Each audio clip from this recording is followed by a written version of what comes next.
cara memanipulasi diri kita agar bisa punya banyak uang. Halo semuanya, dalam video ini aku bakal kasih tahu kalian trik buat hemat uang yang bisa kalian terapin. Tapi sebelumnya, aku mau cerita singkat dulu nih tentang orang terkaya di Babilonia, namanya Arkad, dan bagaimana dia bisa ngumpulin uang banyak banget. Aturan soal uang dan cara untuk menuju kekayaan tetap sama aja sebenarnya dari dulu. Dan ajaran Arkad yang udah dia terapin dari 4000 tahun yang lalu ternyata masih bisa dipakai loh sampai sekarang. Jadi, sesuai kata-katanya Arkad sendiri, aku bakal ngajarin kalian strategi-strategi yang dia pakai supaya bisa kalian contoh untuk mengumpulkan kekayaan. Oke, kita mulai ya. Cerita tentang Arkad, orang terkaya di Babilonia. Ribuan tahun yang lalu di kota Babilonia, di suatu siang yang cerah, ada seorang pria miskin bernama Bansir yang duduk di rumahnya, di depan rumahnya, di atas tembok yang rendah. Hari itu seharusnya dia bikin kereta supaya bisa nganter barang lebih bagus buat pelanggannya dan dapetin lebih banyak emas buat keluarganya. Tapi Bansir gak bisa fokus bikin kereta, dia overthinking mikirin hal lain.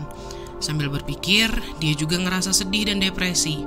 Sahabatnya yang juga seorang musisi, namanya Kobi, datang buat pinjem 2 shekel atau mata uang Israel. Bansir jawab dengan nada lesu, "Kalau aku punya 2 shekel, gak bakal aku pinjemin ke siapapun, bahkan ke kamu yang sahabat aku sendiri, karena itu bakal jadi hartaku. Gak ada orang yang minjemin seluruh hartanya bahkan ke sahabatnya sekalipun." Terus Kobi nyaut, "Kenapa nggak kerja aja hari ini buat lanjutin kereta yang baru setengah jadi, biar kamu bisa dapetin beberapa shekel buat keluargamu?" Bansir cerita ke Kobi kalau semalam pas dia tidur, dia mimpi jadi orang kaya banget yang bisa beli semua barang mewah. Di mimpi itu, dia juga bagi-bagi duit ke orang miskin. Tapi tiba-tiba mimpi itu berakhir dan Bansir pun terbangun. Dan sejak saat itu, dia duduk di tembok ini sambil merenung. Terus Bansir nanya ke sahabat baiknya si Kobi, "Kamu pernah mikir gak sih kenapa kita udah kerja sepanjang hidup dan dapat banyak shekel, tapi tetap aja sekarang kita gak punya 2 shekel?" Setelah berpikir sebentar, Kobi bilang, "Bansir, temanku, aku punya ide. Tadi aku berpapasan dengan teman lama kita, Arkad, di jalan. Dompetnya tuh gak pernah kosong, bahkan ada yang bilang dia orang terkaya di Babilonia. Ayo kita datangi dia dan minta saran. Dia bisa ngajarin kita cara untuk punya dompet yang selalu penuh, ngumpulin kekayaan, dan gimana caranya merawat keuangan yang udah susah payah kita dapetin." Keduanya pun langsung pergi mendatangi Arkad yang seneng banget ketemu mereka. Arkad orangnya ramah, begitu dengar masalah teman-temannya, dia langsung setuju buat ngajarin cara mencapai kemandirian finansial. Pelajaran pertama yang diajarkan adalah mulai gemukkan dompetmu. Menabung setidaknya 10% dari pendapatanmu. Kelihatannya simpel, tapi cuma sedikit yang beneran bisa ngelakuin ini. Konsepnya adalah ketika kalian dapat uang, hal pertama yang harus kalian lakuin adalah membayar diri kalian sendiri. Caranya, tabung 10% dari pendapatan itu. Sementara sisanya bisa kalian pakai buat kebutuhan lain, kayak hidup sehari-hari, paket data, cicilan rumah, asuransi mobil, biaya sekolah anak, dan sebagainya. Misalnya, kalau kalian dapat 10 juta rupiah nih sebulan, hal pertama yang perlu kalian lakukan adalah menabung 1 juta rupiah. Ini disebut membayar diri sendiri sebelum membayar tagihan atau belanja-belanja. Kalian harus hemat, menabung minimal 10% dari pendapatan kalian itu. Setelah itu, baru deh kalian bayar tagihan-tagihan lainnya. Intinya, kalian pengen nabung dulu, karena dengan kesempatan itu, keinginan dan sifat yang kurang terkendali kalian, yang mana itu adalah pengen cepet-cepet memuaskan kebutuhan dan keinginan jangka pendek kayak beli mobil baru, atau smartphone baru, atau mungkin sepatu, atau makanan, daripada mencapai tujuan jangka panjang buat meraih kebebasan finansial. Oke, pelajaran yang kedua dari Arkad adalah kendalikan pengeluaranmu. Setiap manusia harus hidup sesuai kemampuannya. Ya, kadang-kadang bakal susah sih buat nahan godaan untuk beli barang-barang kayak mobil baru, jam tangan baru, baju keren, atau liburan mewah, atau mungkin sekedar sesuatu yang sederhana kayak beli makan di luar atau kopi Starbucks setiap hari. Kalian perlu ngendaliin godaan-godaan ini dan terus ingat sama tujuan jangka panjang kalian buat meraih kebebasan finansial. Banyak orang seringkali pas mereka dapat kenaikan gaji di pekerjaan mereka misalnya, langsung naikin standar hidup mereka. Makanya akhirnya nggak punya tabungan. Nah, aturan praktisnya adalah kalau kalian dapat kenaikan gaji, itu adalah lupakan aja pernah dapat kenaikan gaji itu. Oke, ini mungkin kedengarannya aneh ya. Nah, kalau kalian bisa memperdaya diri kalian sendiri dengan meyakini bahwa kalian masih dapat gaji yang sama nih kayak sebelumnya, kalian gak akan terjebak sama yang namanya inflasi gaya hidup. Oke? Pelajaran ketiga dari Arkat adalah buat emasmu berkembang. Biarin uang kalian yang bekerja buat kalian. Orang kaya sangat menghargai waktu mereka, makanya mereka gak mau sia-siain waktu kerja seperti kebanyakan orang. Orang kaya tahu bahwa ada 3 cara buat dapat uang, yaitu memanfaatkan waktunya sendiri, waktu orang lain, atau uangnya sendiri. Setiap orang cuma punya 24 jam dalam sehari. Jadi disitulah seberapa banyak orang bisa kerja dan manfaatin waktunya sendiri. Nah, orang kaya mulai menghasilkan uang dan berinvestasi dari usia muda dan manfaatin bunga majemuk atau compound interest. Lanjut, pelajaran yang keempat dari Arkat adalah jaga hartamu dari kerugian. Prinsip pertama dalam berinvestasi adalah menjaga keamanan modal dan mencegah kerugian. Hukuman buat yang terlalu rakus dan mau cepat kaya biasanya berakhir dengan kehilangan semuanya. Jadi, hindari investasi yang berisiko tinggi dan janji hasil cepat. Lebih baik pilih investasi yang menawarkan tingkat pengembalian yang lebih memadai. Kehilangan duit itu adalah hal yang sangat mengerikan buat kalian. Bahkan 1 rupiah aja tuh bisa membuat perbedaan besar loh dalam hidup kalian. Bayangin kayak gini deh, kalau awalnya kalian punya 100 koin emas dan kalian kehilangan 50% aja dari itu, nah jadi sekarang investasi kalian tuh cuma bernilai 50 koin emas. Berapa banyak keuntungan yang kalian butuhin buat ngebalikin kerugian kalian itu? Kalau kalian jawab 50%, kalian salah.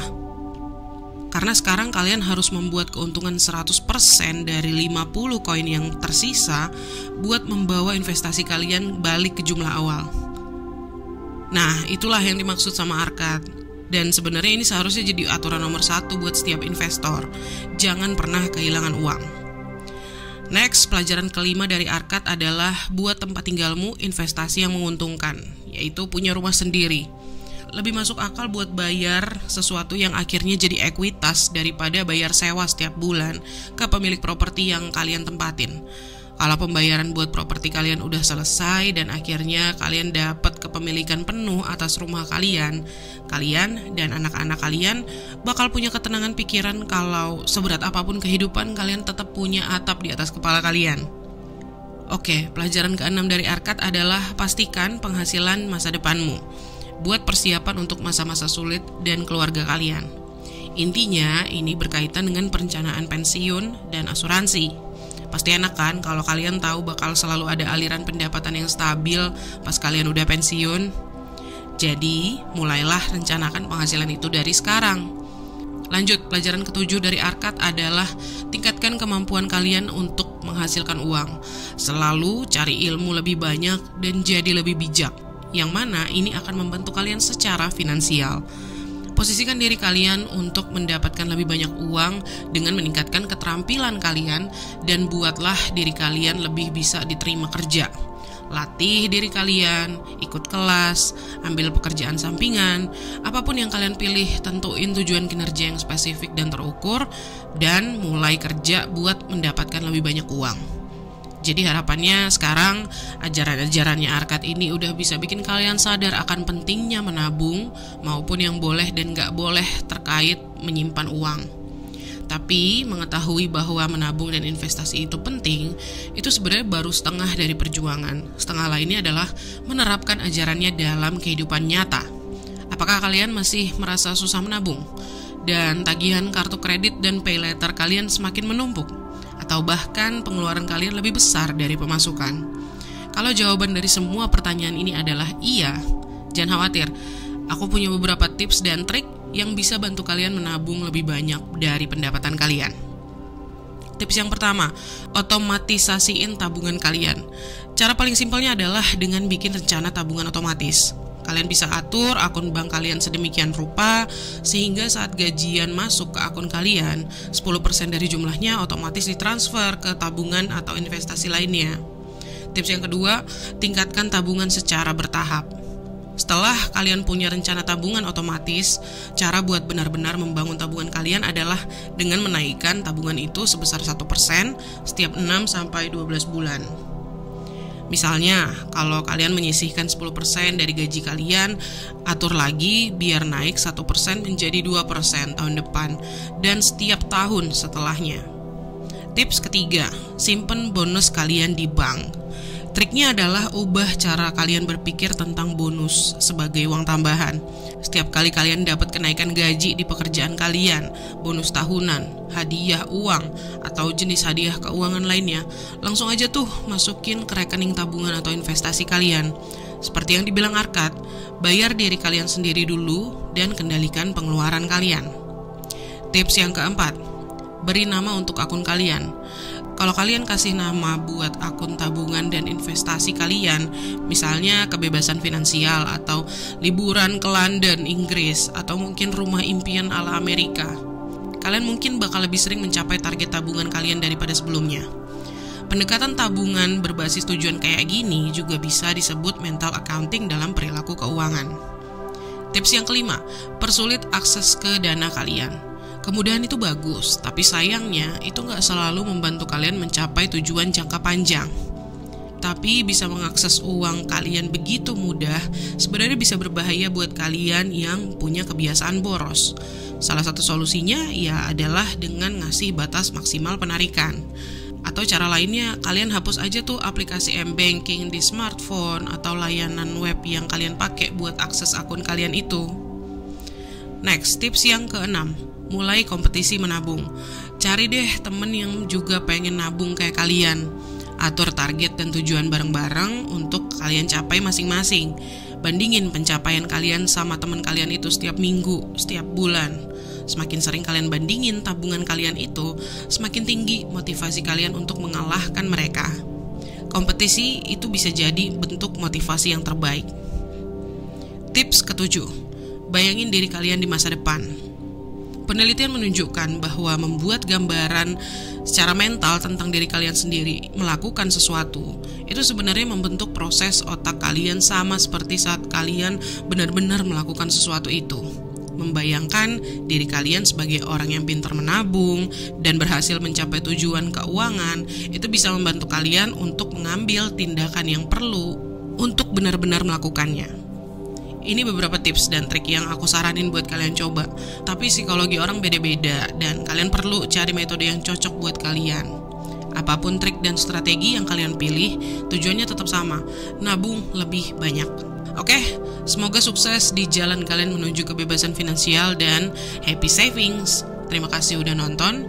Jangan lupa klik tombol like dan subscribe dan komen. Tips apa lagi yang kamu butuhin seputar finansial.